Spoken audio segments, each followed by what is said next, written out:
So, like I was saying right before we got started, you both do really awesome things, and it seems like you've both been doing them for quite a while. So Thank you.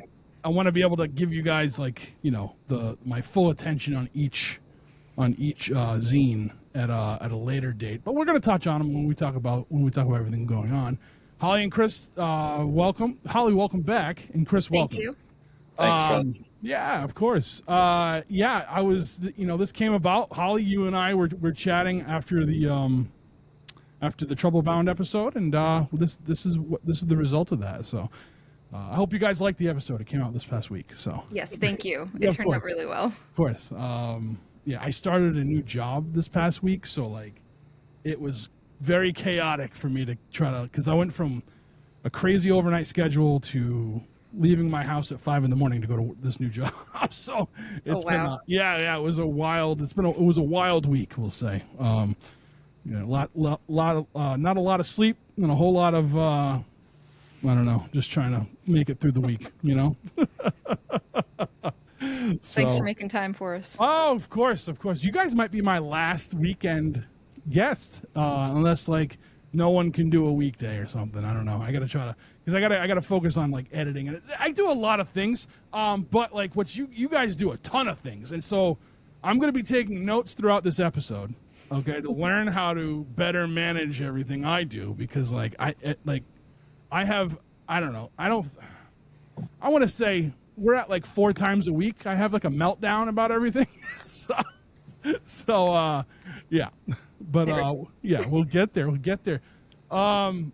I checked out the playlist that you sent me, because I hadn't been able to line up being able to check out the actual show. I did check out the station as well last night.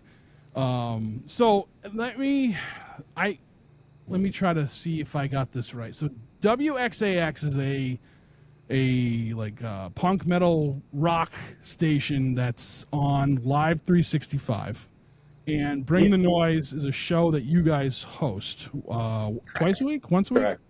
It's once a week. Once a week. Okay, cool. All right. Yeah, they're like a metal station. I don't hear them play anything but metal, and we're the one in for hardcore and punk. We have Wednesdays, 10 a.m. and 10 p.m. Eastern, and we're live. We don't have any playback or anything like that, so we're working on that as far as like trying to get it a different, where people can play it back and people who are not able to tune in during those times can hear it.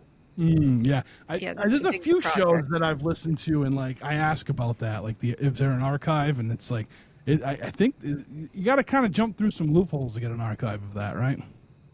Yes, there's a lot of licensing that has to happen, and a lot of there's just a lot of moving parts. I mean, there's all kinds of scheduling and programming, and it's not a straightforward thing to put something like that out there and then keep it out there. Yeah. So we're trying to figure out the best platform for that, whether it's going to be its own standalone thing or if it's going to be on like a podcast format. That's a whole undertaking. But right now it's live, and there's kind of a beauty to that too. If you're able to tune in at that time, you kind of make time and you kind of put it on. I know people that listen to it at work and on their commutes, and who stay up late and listen to it, which is really cool to know that people are staying up late on a Wednesday night just to listen to our show. Yeah. Cool. I was growing up, I was a big Radiohead. Like I loved the radio, and I would listen. Yeah, me too. Nonstop. I'd go to sleep. I still kind of sleep sometimes. I'll put the radio on when I go to sleep, but it's got like the radio. I don't know. There's like this like comfort feeling to it for me, especially rock radio. I think, being of the age that I am, discovering music, that's how you did it if you didn't know a band or if you didn't know somebody, and we didn't have streaming back in my day, kind of thing. And I do appreciate, like, it's unfortunate that there's not a lot of terrestrial radio stations like that anymore. Yeah, but that's a different story for a different day. But yeah, so like being able to find a play, and like I said, I listened to the playlist. Everything I heard on the playlist I loved. I didn't even think I was going to be able to. I think I told you that because I don't have Spotify. So like I got rid of my account, I don't know, a couple years ago, and then I got rid of I wanted to listen to the Rolling Stones recently, so I reactivated it and then got rid of it when I was done listening to them. So, you know, they can take my streaming money, the Rolling Stones, you know. So everything I buy is I use Bandcamp for everything. You know what I mean? I buy everything through Bandcamp. I listen to full albums. That's just what I do for digital music, and there's no reason like other than like I just wasn't using Spotify. I don't think the quality's good. You know, I think we talked about that a little bit. You know? But yeah, so I like, but like the radio, the format. I Podcasting. I romanticize the radio, you know, and I've always done that. And like, it's cool because living where I am now, like I've over the years, especially from doing the podcast, I've met some of my favorite like people that like I kind of like grew up listening to, and we're friends now, and it's like holy shit, you know. That's really cool. Yeah, so where are you located, Trev? I live right outside of Worcester, Mass. Okay. Yeah, so there was some people from FNX that I became friends with, some people from WAAF that I became friends with. So it's just a cool, like I don't know, it's like a full circle moment, I guess, for me. You know, like the podcast was nominated for a Boston Music Award, and I was on there with. It was for best. We were nominated 3 times so far for best music / or radio show / podcast, and like I'm on there with like Angel Wood, and I used to listen to her every day. You know. So like it was like holy shit, you know. But yeah, so the radio, I love it. I'm trying. I'm gonna see if I can catch. There's got to be a way I could like record your show from like an app onto something. It's possible. Yeah. It's totally possible. Yeah, so you just have to record the audio that's on your computer. Right, exactly. So and I know how to do totally that. cool. I think. I hope I do because let's work together on this. Yeah, we're trying to do that right now. So, but yeah. So do you guys? Are you guys live when it's on, or do you pre-record the show? How does that work? It's pre-recorded. Yeah. We'll if not all the shows have like talking. Some do, some don't, episode-wise, just depending on the show and if there's anything relevant going on and how busy our schedules are and just in general. The show's taken on a few different format changes. When we first started, the person that started the station asked me to do the show. His name was Jim Arndt. He had started WXAX. He had a really clear vision for it, I think. And it's a metal station, like Chris said. But he approached me at one of my outsider shows and said that he wanted to have some punk and hardcore representation on there. And I asked Chris if he'd like to do the show with me, and that's how it came about. And at that time, he really encouraged us to do a lot of kind of speaking about the artists and the songs and things that we were talking about the shows that we were booking or just bands that we worked with that we were playing. And then sadly, he passed away earlier this year, and things kind of changed as far as how the shows were done. So we're starting to get back into like a more involved experience with each episode. We're starting to plan that. That's right cool. now it's mostly just music. Yeah. Do you guys, when you guys do the show, or I guess when you kind of started doing it and you had like your breaks, right? You had your breaks. I went to broadcasting school, so I'm sorry. I'm nerding out right now over this. So, so I have a show on our Patreon that I do, and it's a little bit easier to do something on Patreon because like, you know, you don't have to get all the licensing, and I just ask the bands and they say yes, you know, so like it's a little bit different that way. But like, I have had people who, hey, can I do one of your radio shows? I'm like, yeah. But like here's how you got to do it. I was like, you gotta call out the station as you're coming in and coming out. You know, like you gotta do in your breaks. You're like, you got this time limit of breaks. You gotta introduce who you got coming up next, and you know. So I am like a nerd. So like, how did you guys like? So in the beginning, was it kind of like that? Like you kind of had to do like, you know, like when you did like recorded breaks and then you would put the music in and then you know what I mean, the lead back out. Yeah. Yeah, it was more like that. And Jim did a lot of the programming for us, so it was put together really seamlessly usually. Okay. So That's not. We did not go to broadcasting school. Yeah. So I you know, tell you what, I wish I the did. learning curve. It was a whole lot of money for no job. One of the biggest things I learned was unless you know somebody, you're not getting into radio. Like it's really hard to do that. Yeah. And, I had a shoe in at one place. It was like a soft rock station, and I was gonna write copy because I was really good at that. And when like I got the interview, and then like I went to do the second interview, and I didn't hear from anything, so I reached out to him, and he had gotten fired, and because I was attached to him, so I was like, I'll never do this, you know. But I mean, here I am podcasting all these years later, right? So I guess it's kind of similar in a way. But how do you guys? So now are you guys doing your own programming then? We have someone that helps us program it. Oh, okay, cool. But Basically, each week we're just, we have a Spotify playlist that's private for us. We throw all the songs that we each like, feel that are worthy of playing, we want to play for whatever reason. Me doing In Effect Hardcore is amazing for the radio show in that I get, emails 3-4 times a day from hardcore bands, or maybe up to like 15, 20 new releases a week. And maybe it's not something I can cover on In Effect. Maybe it's something that's like hardcore adjacent, post-hardcore, whatever subgenre of hardcore, but it's good enough to play on the show where I can just swipe a song off of a 10-minute EP. And to me, it feels like I satisfy the band. I did something for them. They contacted In Effect, and it's like, hey, maybe we can or maybe we can't have time to do a review or an interview, but we can throw a song on Bring the Noise, and everybody's been loving that. So the two of us, we curate this playlist throughout the week. We have tons of songs in the works, that are just sitting there. And then we kind of mix in brand new songs, stuff that came out last Friday and it's played on the next show on Wednesday. So to me, this week, I think it was Missing Link. There was a couple other ones that just C4 has a new one out. And we have that lined up where it's strategically placed. Let's get new songs mixed in with songs that are 30 years old from Cro-Mags, Underdog, Token Entry, mixed in with the brand new. So it's for me, I love it in that it's a great mix, new and old. And I'm more of a hardcore person. I feel like Holly and Johnny are more in tune with the punk stuff and the classic punk.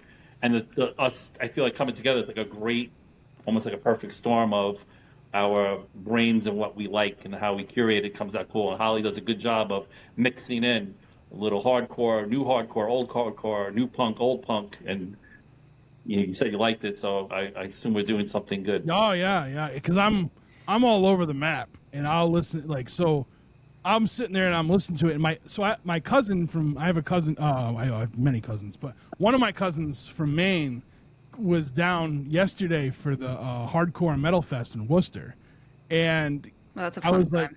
Huh? That's a fun time. Yeah, I should have went, but I had a lot of work to do. It was the first weekend after the new job started. I was like, I can't do this. But you and your brother can stay at my house.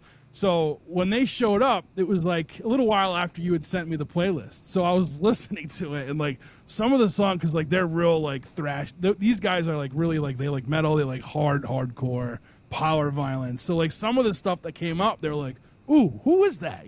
So I'm like, oh, that's this band, or it was cool. It was cool to get that that mix, and that's how I like everything. So back in the days of making mixtapes, right? I would have something on there that's we'll say metal, and then you'd hear the Talking Heads or something, something like that, or Blondie, or and then I also, because my mom always listened to actually my mom listened to a lot of Talking Heads and Blondie too, but she was she was into that 80s freestyle kind of stuff, dance stuff. So I have a whole I would have that on a tape too, and people what the fuck, so and when I was doing the radio show for the Patriot, first off, it's a lot of work. I know that just from doing the stupid little one that I have on my Patreon, and it takes a lot of it takes me, and this is somebody who's I'm not doing everything that you do with radio, right? What you guys are doing.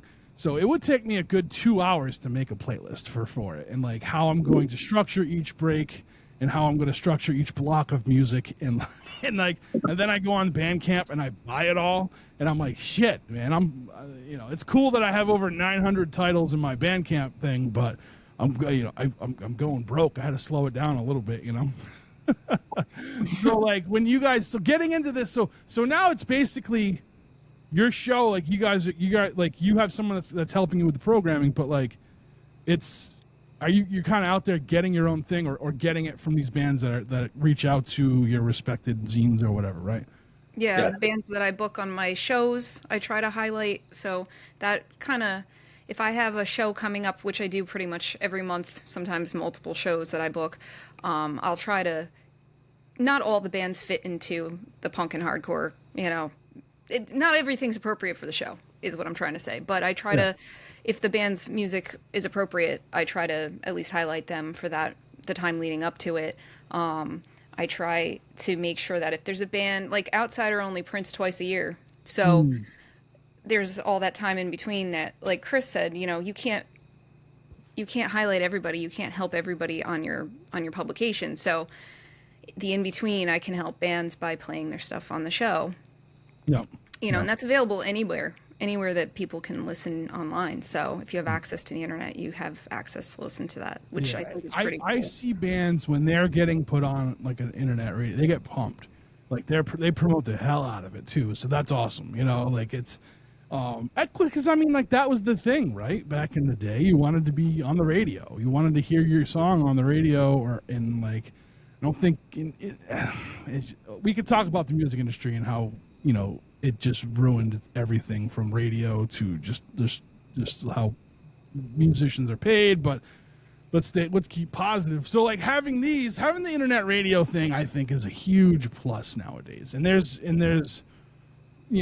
different shows for different areas, right? You can but you can tune in to any one of them, which I think is a positive, as opposed to FM radio not being able to reach that far. True. Yeah. So, how often, Chris? How often do you print In Effect Hardcore, or how often do you have a new issue? These days, I was a fanzine from '88 to '99, and then I just melted down. I burnt out, and then from '99 to 2012, I did nothing. I would just go to an occasional show here and there. Kind of like burned out from doing the zine for that amount of time.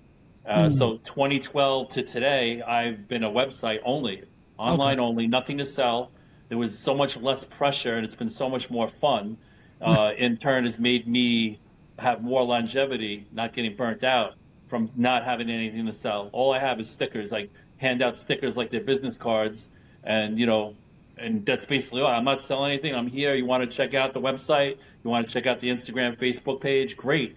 If not, all right, have thanks for stopping by, or that it's like less pressure there. So to your question, I generally have a new interview or some kind of feature of some kind, like probably once every 2 weeks now, and then sprinkled in the off time between those is like a review will come here or there. I'll have an update with like 8 reviews all at once. Then general like social media posts with like.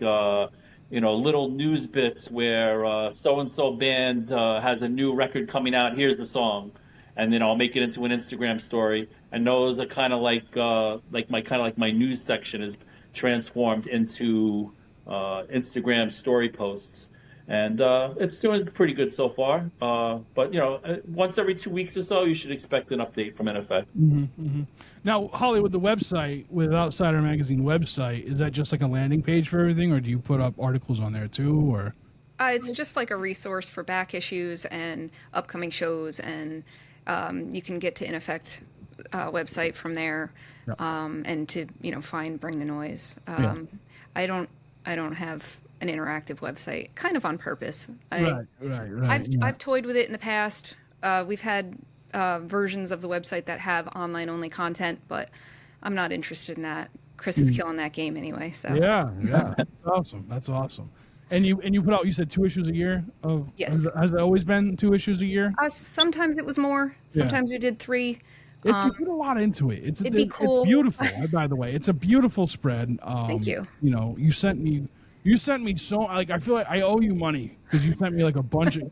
I'm sure shipping was not cheap for that, so I appreciate that. I really do. As long as you are getting some joy out of it, that's hell totally yeah, yeah. I liked it. I liked it a lot. You know, I'm glad to hear that. Thank yeah, you. and it's cool because, like, I don't know. Again, I'm a physical. I mean, I got records all over the place and cassette tapes, and I like physical stuff, and I do like digital stuff too.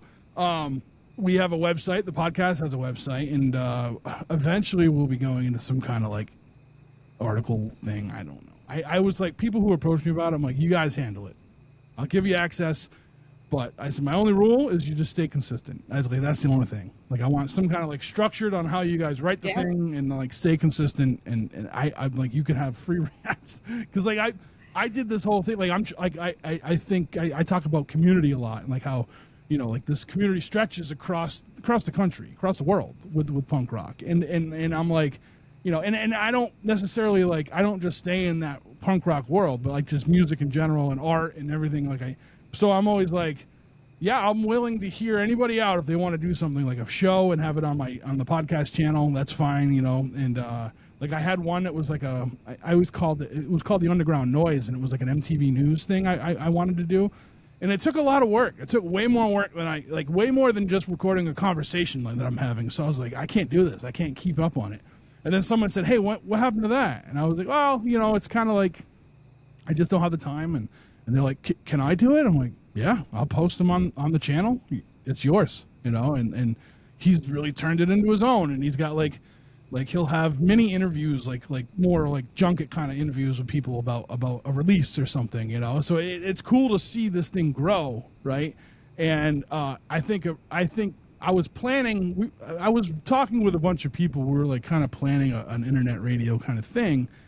And there's a lot of work, right? There's a lot of work. And I think I feel like I picked the right people. They're all go-getters, but like we're all go-getting everything else right now. So how do we, you know what I mean? So how do you both balance everything that you do and still be able to do something like Bring the Noise? I would say we work together really well. Yeah, definitely. We have like different tastes within the same realm of things, so that keeps a lot of balance. We both appreciate what the other one's doing, I think, very much. So I think that really is the key to it. Mm-hmm. And I have weird scheduling myself, so it's like I'm home, I'm at work at 5 a.m. and I'm back at 2 o'clock.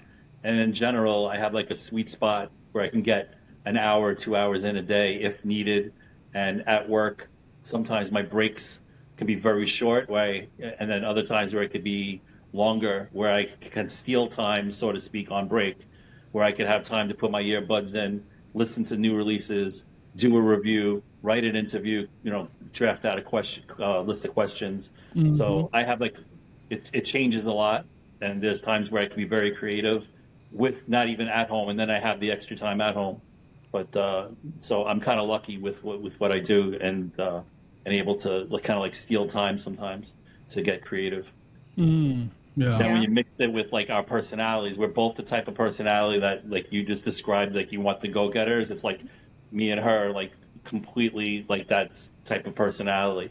It's like probably like if we were left alone on our own accord, we would probably just work on it like the whole entire day, you know, until like, you know, you start falling asleep or like, I didn't eat anything. It's 4 o'clock in the afternoon. Yeah. You know, and I've always been wired like that. And it's like, you know, as I get older, it's like I feel like I try to not force myself, but remind myself to slow down to not burn out. Because I did do the zine for all those years, and I did 12 issues total over 88 to 99, and there was a 3-year hiatus there. But I was pumping out. My last issue, I made 10,000 copies, and I was totally DIY. I was like trading them with bands. I was, you know, the biggest things that I had was like I had distribution with Tower Records, and they were selling only maybe a couple of hundred. It wasn't like they were taking thousands off of them. So I literally had hundreds at any time of magazines in my trunk, and not only driving all over the tri-state area, but like trading with bands. Bands would go to Europe, and I would go drive to meet them. I'm like, hey, just bring 100 magazines with you. Sell what you can. If you give me money, that's great. You know, for what I gave you. If not, that, thanks anyway, But I was in a good position at the end with with the magazine when it was still printed. That I was in a situation where the advertising paid for all my printing, so it was kind of like I was able to break even without selling a magazine. So I was able to give a lot of copies to bands, to give them, to support them, and, like freebies and stuff like that. So if I got burnt, on a consignment from a record store or something like that here and there, it really wasn't that, it wasn't like the end of the world where it's like I wasn't able to pay my rent or anything. But it took a long time to get there. It's like the first like 7, 8, maybe 9 issues. It's like it was like barely breaking even, maybe losing money, but I didn't really keep track because I didn't want to get too stressed out over it. That's huge. I stress out over everything. So to be able to like be like, all right, I just got to shut that switch off so I don't get stressed out. Yeah, that's crazy. And Holly, how for you, like, how do you keep it going? I mean, putting out physical a zine isn't cheap. No, I thankfully, because I think it's been around for so long and people know it. Same with the advertising, it pays for the printing. And then our shows help with circulation and distribution and all that. So I think having bands take it on tour or even just put it on their merch table at local shows is very helpful. Chris is great. He gets them out all over Long Island. And then I have a whole team of my friends that just take copies and I'm going to this record store, I'm going to this comic book shop, I'm going to this show out of state, and they take them and they hand them out. Sometimes they're just standing there going, here, have a copy, here, you're gonna like this, and I think that's the kind of the strength behind what I think for an outsider, the fact that she doesn't have to sell them is a huge relief on her life, her stress level. Because if she had to go back to all the stores and collect, let's say they sold 50 copies and whatever they owed her for it, a month, it's like double the driving, double the gas and chasing them. And then the stores would go to me, at least when I was doing it. Oh, we owe you $100. Yeah, we only have $50 in the cash register. Why don't you come back in a couple hours? Maybe we'll sell some records and we can pay you the other 50 we owe you. Yeah. Kind of things like that. And those were real things that I had where it's like I showed up and, we don't have that much money in the register. I'm like, it's like $50, and they're like, no, we just opened like 20 minutes ago. We don't have, like, you don't open this, anyway. Yeah. That was a long time ago and it was stressful. And there was a couple of times where I couldn't find the consignment sheet that they gave me. So I had like no proof that, and, they wouldn't work with me. It was a lot of things where they were probably just getting by themselves, but. Yeah. So that. A lot of stories like that. I get a lot of questions about why. How come you don't sell it? And Chris just said it. Yeah. It would limit us so much, and we're able to get the magazine to so many more people, I think, when it's not being sold. And the idea behind it is to document and bring together all this music and art that we and people like us make. So that's the idea. Just give them away, have people read them. And when I see people walking around out like after a show holding the magazine, being excited or reading it or whatever, that makes me happy. That's a what feeling. Yep. Yeah. That's awesome. Yeah. So yeah, like I was ripping through them today, just kind of like just checking them out a little bit more, because I'd gotten the one, I think I told you when I got the Trouble Bound record last year, and I was like, what is this? This is cool. And it was like, maybe it wasn't last year, maybe whenever it was right around when you ended up recording with Scott. Oh yeah. Yeah. So because I was like, wait. When I was editing, I'm like, wait, and I like stopped editing and I ran and I grabbed it. And I'm like, is this the same? I'm like, this is the same. I was like super excited about that. So, yeah. So are you guys, what is your format for Bring the Noise? Like, what's it right now, or what's it going to be coming up? You said things were kind of changing, right? Yeah, we're going to try to get back into having more, like DJ, interaction, news, probably short interviews, just kind of like week to week, what's going on. Yeah, we're gonna get back into that. That's awesome. Awesome. We have to mention also the theme song that we have for Bring the Noise. And you want to tell them that story? I Yes. think I brought it up, but it's like Trouble Bound. Go ahead, Holly. You tell them. Okay, yeah, so Troublebound was in the studio recording Broken Ribs and Blood Clots. Or no, their new album. That's not out yet. Yeah. The one, Actually. the one I'm anxiously awaiting. Their new album that I can't say anything about. Yeah. They were in the studio, and I'm with them in the studio whenever they record. And I kept saying, if you have time, Chris and I have this radio show that's going to come out, and I need a theme song. I can't just start playing songs and then be like, "Hi, you're listening to Bring the Noise." Like, that's not, we need some solid music. So the last day in the studio, I showed up and they had it recorded. They had the music recorded and they played it for me, and it was perfect. It's exactly what I wanted. And then I couldn't have asked for a better. It's amazing. It's like 30 to 35 seconds maybe. Yeah. And Holly says, comes in with a little couple of words at the end, and then boom, we go right into the songs. I think it's great. I think they couldn't have done a better job. I don't think if we paid Green Day, Rancid, Metallica, Pantera, anybody, like we wouldn't have not have gotten a better song. That's cool. That's cool. Now, do you guys like?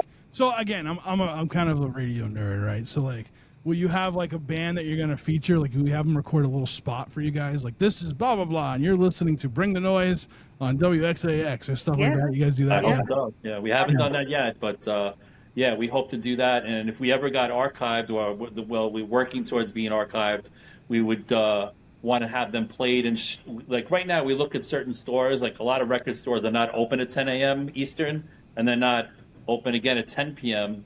Right. Eastern. So we would want to try to seek out certain stores, establishments that play hardcore and punk music, and try to get them to play. I'm sure if you're in a store and you're playing music all the time, you probably run out of creative things, or maybe they argue. But if we can go, hey, we got a 2-hour slot, you can play it, every, whenever you want. I'm sure that they would probably appreciate that, and then people that would hear us, a little, saying like the show name and little bits of news and information, and I think that would get a lot of traction for us. And then in turn, we would kind of like, we wouldn't, I don't know if we'd call them sponsors, but our friends, our friends that ABC 123 Records or something like that. We can check out their store on whatever street they are, whatever city they're in, and we would love to do that, but we have to get that archive thing going, like we were saying. But if not, I mean, we could still do that with the live stuff. We just have to kind of like get in with the WXAX, get into our groove of talking more. We were working on it a little bit, and like Holly was saying, we're going to try to incorporate more of that into the show. That's awesome. That's awesome. Now, and like in today's world, like you guys can do this together but remotely, right? So, Right. yeah. And so what I am, like I said, I'm nuts. I bought a new interface, and that's when I decided I wanted to do the radio station, because I had physical faders. I'm like, oh, I could do this, because I'm nuts. I'm just off the wall about it, So, so like, did you guys need to start the Live 365 account? Did you have to start an account to work with them, or is that something that like you can just give it to them and they put it on their station? Yeah, no, I put the playlist together. I record anything separate that I need to as an MP3, and then I structure it and send it to the guy that does the programming. His name's James. He's really great, and he puts it together, and then he uploads it for like schedules the show to play at a specific time on WXAX. Oh, that's cool. That's cool. Yeah. So like I did so much research trying to get all this, like, because like I said, we were going to do something, and just like going through it all, and like having to like, because like the way I was, like, there was three label owners that I was working with on this, so I was like, to get to play your guys' music is going to be a lot easier than it is when we have to go out there and try to find it. You know what I mean? And like have to get contracts, and you have to talk about this, and you have to talk about that. Is that stuff that you have to do when people are sending you guys music, though, or do you just have them sign something like a waiver and that's it?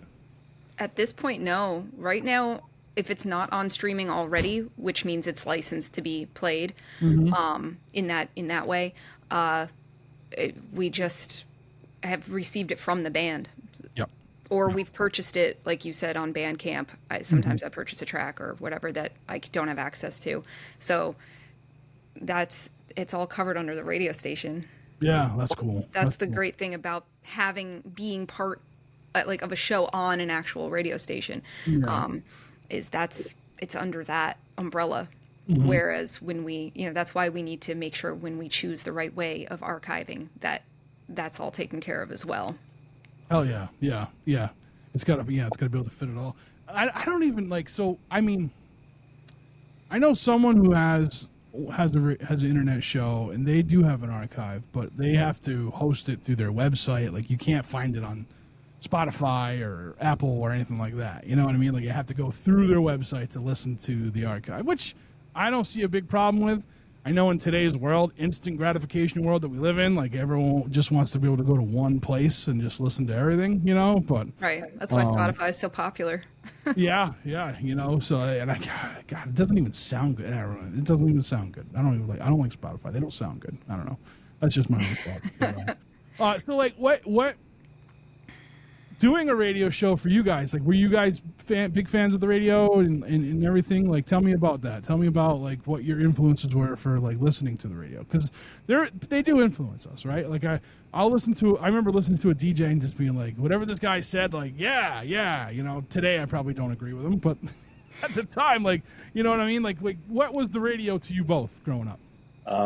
Hardcore and punk wise for me was Crucial Chaos radio show on WNYU in New York with Spermicide and Johnny Stiff were the people that I grew up with, you know, late 80s, you know, mid to late 80s.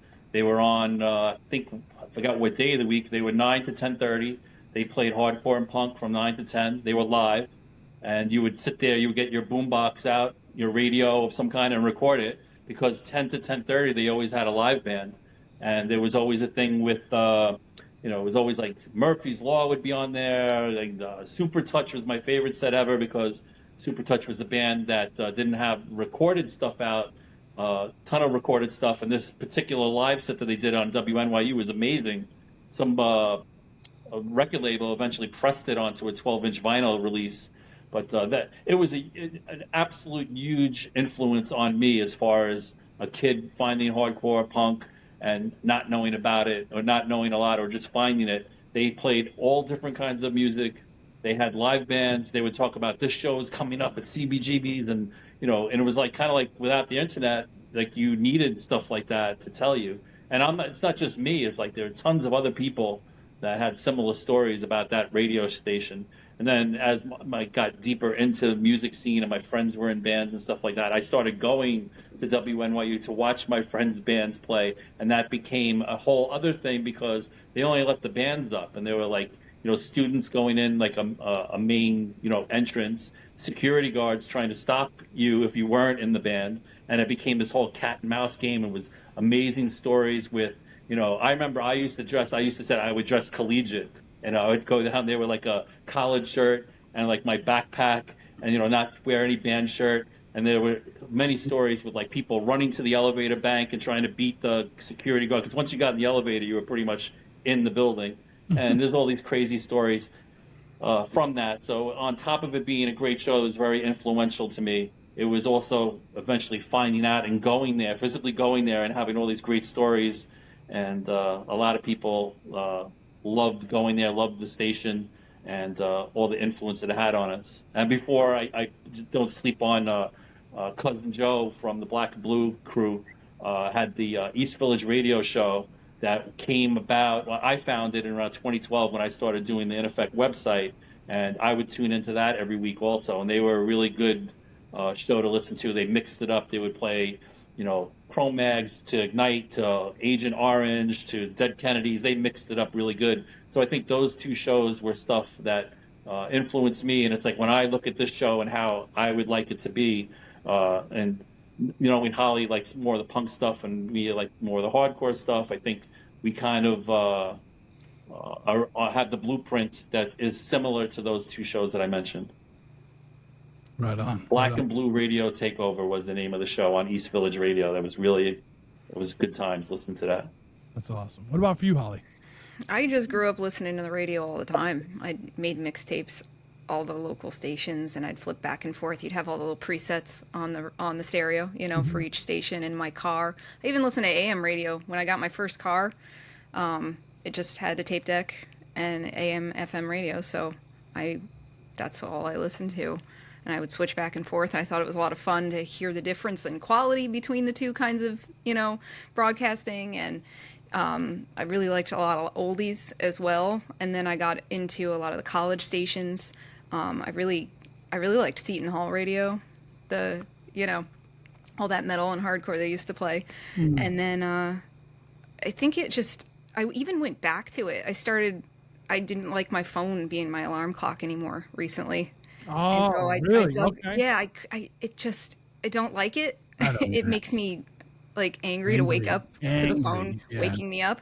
Yeah. Even with like the gentle wake up, no, I don't like that. I always woke up to my clock radio, so I dug that out of my storage unit and I plugged it in, and my little Sony Dreamcube is waking me up with the radio now every day. So, Oh, awesome. That's awesome. Yeah, like you I'll go said, to, there's something comforting about it. It's like I like the fact that it's not under your control. It's not a playlist. It's just whatever is going to be played and kind of comes at you. You might hear stuff you don't like. You can change a station. You can turn it off. But when you come back to it, you're either going to hear a song you love and that you've loved for your whole life, or you're going to hear something brand new. And I think that's the sweet spot of live radio or even internet radio. yeah, yeah. I'll say, so when I was a senior in high school back in 1999, WAAF they were in Worcester at the time, but I could get them down in Rhode Island because I had like a high, you know, I had a stereo that was worth more than the car I was driving, right? Because that's what we did. And Or like that. and I would listen to AAF, and that's how I kind of like especially at that time, like learned about a lot of different bands, you know, and they would have shows like at night. They would have like Harder Faster, which was punk, which was like hardcore and metal show where kind of like what Chris was saying, like people would come in and they would like perform, you know, and they would get interviewed right there. And like I remember when I moved to Worcester, it was in 2011. And like that radio station, they were in Boston now, but like they were playing the same things they were always playing, and I loved it. It was such a nostalgic hit. R.I.P. because they went on. God bought them out. You know, Jesus took over, and they're no longer a station, unfortunately. But yeah, but like it's just I don't know. There's something about the radio that just makes me happy, and like I have like an old school stereo receiver, and I'll just turn I'll listen to the radio a lot on like my digital devices, but I'll turn it on because I want to hear like the little crackle of the stereo. Yeah. You know, like I yeah. used to go to my grandmother's house. She lived a town a little south from where I lived growing up, and so she had my mom's old stereo in her old bedroom. This big, just gigantic thing that glowed green, and it had like sliders on it. And I would just mess with it and the antenna until I could catch stations that didn't come in at my house. And then I'd start making mixtapes. So sometimes I didn't even know what I was listening to. I didn't know what station it was until I heard the call tag. Yeah. Or, a band I never heard again. But it was cool to sit there or lay on the bed and just listen to whatever was coming through the airwaves. And I think that there's something kind of special about that. I think so. And I also think like because of that, like catching a show that's only between this time and this time, you know what I mean? Like there's something special about catching the show live too. So the archives are great because it lets you let somebody catch up if they missed it. But yeah, like catching something in the wild, like Yeah. like listening to it in the wild there's just something about that, which is really cool. Now, how can people listen to your show? I know it's on WXAX, which is on Live 365, and it's from 10 to noon on Wednesdays, and then then you guys repeat it at 10 p.m. to midnight, right? Same exact show, yes. Yeah. All right. So how is there an app that they can get something specific? Is there a way they can get reminders that the show's about to happen, or not yet with that? There's a WXAX app. Okay. Very specifically, it only plays that station. Mm-hmm. So Apple and Android. yeah, for any kind of device, it's just WXAX, and Okay. it's got its own little streaming. Like every show, it's just on all the time. and then you Cool. can tune in at specific times if you want to. Mhm. It's on radio.net. It's on Live 365. Pretty much anywhere. I believe. I'm not sure how many platforms on. I think it's on anything that supports internet radio. Okay. Cool. To be honest, I Yeah. should know that a little more, but I use Live 365 and I use the WXAX app just depending on where I am and if I want to keep listening afterwards or whatever. But when I'm listening to my own show, our show, I usually listen to it on Live 365. Nice. Okay. We have the Instagram page, soon to have a Facebook page. And every Wednesday morning, I get on there maybe 2 hours, 3 hours before 10 a.m. And I tag all the bands that are being played that day with some kind of creative post of some kind. Mhm. And I love seeing when the younger bands that just put out like their first whatever, and they start sharing. And it's like, you understand you're a younger band, you're more hungry, you haven't had maybe you haven't had support from someone outside of your friend group, so they see us and they share, and it's exciting to see that. But it's like we haven't really both Bring the Noise, the Instagram page doesn't have a fraction of the followers that our own personal pages have. But I also don't, and I think Holly doesn't want to have every single Bring the Noise update on her outsider socials, and I don't want it on the In Effect ones. So we sometimes strategically have like a really cool show, or we haven't done it in a while, so we'll do like a collaboration where outside In Effect and Bring the Noise are all in unison on one post. And it's like trying not to spam too much, trying not to do one thing this way or that way. I try to mix up the social media posts with the looks also, where it's not always a band photo and not always all a bunch of album covers. I have some, this guy Dennis who does, he's known as What Crooks? Known Crooks. Yes. He's done some artwork for us. We've used some AI stuff. So we're always mixing it up. Sometimes I have like a video mixed in. So we're trying to make it different looks to get people more excited about it, and where it's not just the same thing every single week. Hell yeah. And hopefully, like when I should have some time in 2 weeks. So it's not that it's going to take that long, but I neglected to make a Facebook page for it also. And I have to remind myself that not everybody has abandoned Facebook. It's like it's still a viable thing to reach people. And especially out of the U.S., there's a lot of people that contact me, in effect, through Facebook, and sometimes I get caught up in the notion that everybody has somehow switched to Instagram. I don't know how. Yeah, We all got the memo at the same time. I hate social media so much, but it's such a necessity with doing things Yes. that we all do, right? So Yeah. it's Everything I do is based off of that. and it's almost like a job in itself, just running the social media stuff. And like, It's true. as Holly, as you saw with me posting all the clips last week, you know what I mean? Yeah, you did really well with that. I like did the way well. you Thank you. do these Thank little you. segments. All the YouTube ones, I programmed those like at once. The TikTok ones, I program at once, and then everything else, I'm like, I got to remember to do this. I did pretty good for being on the day shift. When I work nights, it was a little bit different. It's kind of like what you were saying, Chris. I can say this now because I don't work at that place anymore. But like I built the website for my podcast in one 12-hour shift at work.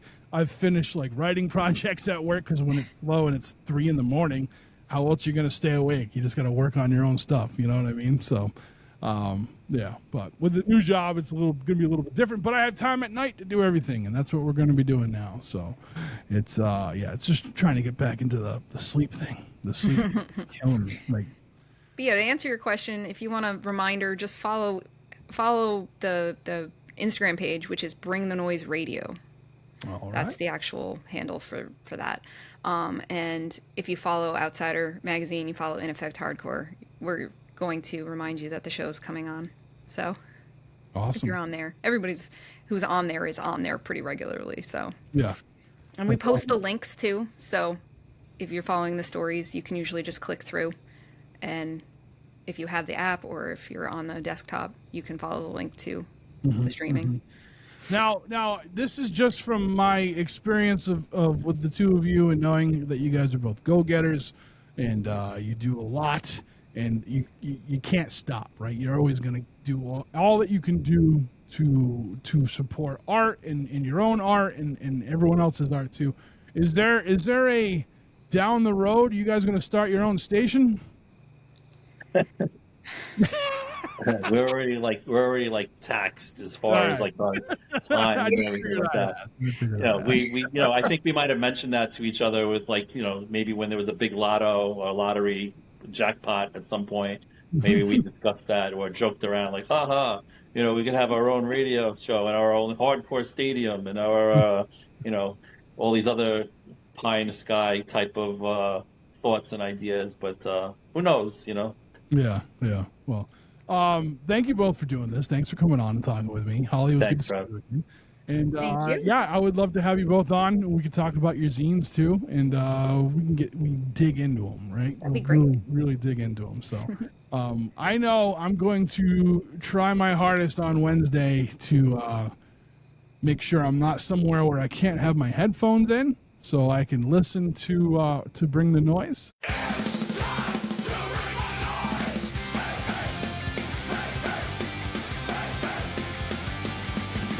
Bring the Noise, punk and hardcore radio, brought to you by Outsider Magazine and In Effect Hardcore on WXAX.